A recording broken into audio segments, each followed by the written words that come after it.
wa mauvo.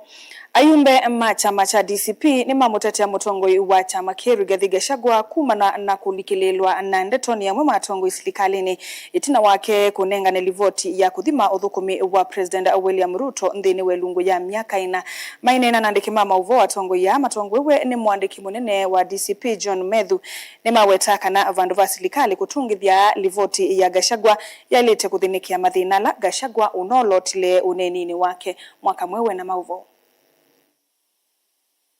Ambunge ana alame kwa tamba lawa munini wa President Rigathi Gachagua ni mavuthisia uneni wa ambunge Silikalini ndandau kana uneni wa Gachagua kwelekela uthukumi wa President William Ruto wa Ilungu ya Miaka ina tauna wa mana. Don't tell us about His Excellency Rigathi Gachagua. Tell Kenyans about William Ruto's 4-year presidency. To the government mandarins, which substantive claims in the 40-page address are false? Provide evidence. Has the tax burden on the Kenyan households and businesses increased or decreased since 2022? On public debt, how much debt did William Ruto inherit? How much has his government borrowed? And what is the public debt today? Mainena nandiki mauvo Atongoi yani maweta kana vandu va silikali kumolota Gachagua yalite nukuthinikia maundu ala maende na kuvinya ya mwene ndita uiti kisomo ngalama ya mikalile undu na uvungulu wa muwo. Why are universities, schools, students and parents struggling with funding if the economy is doing so well? On healthcare, SHA, is SHA actually delivering better and more affordable healthcare than what Kenyans had before? Give us the figures on access, claims and outstanding bills. Procurement and businesses allegedly associated with those in power, which allegation is false. Identify it and provide the evidence.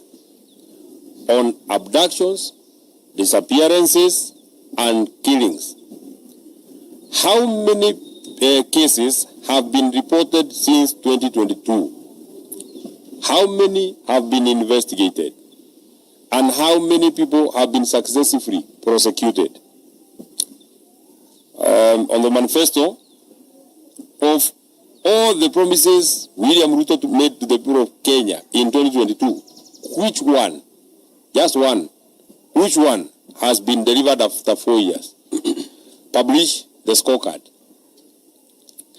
The biggest question, if William Ruto deserves another term, what precisely is the measurable improvement in the life of an ordinary Kenyan after his 4-year presidency? Atongoi ya ni maweta kana uneni wa Gachagua ndo ilite kuoswa na uvuthu kana na ngui undu ena ugo undu uthukumi wa silikali ya President Ruto withitwe uitwa ewa. We have had one of them hope from one media house to another, from a press conference to another, saying that His Excellency Rigathi Gachagua was in government. Yes, His Excellency Rigathi Gachagua was right inside government. Precisely. That does not invalidate what he's saying. In fact, if anything, it makes the matters he is raising more deserving of your answers. If a former deputy president, having served inside an administration, tells the people of Kenya that certain things have happened, were happening, or are happening, the question is not whether he was there. The question is what he is saying true or false? Livoti ya vilingi wa mauvo ni toa mwaka mweu.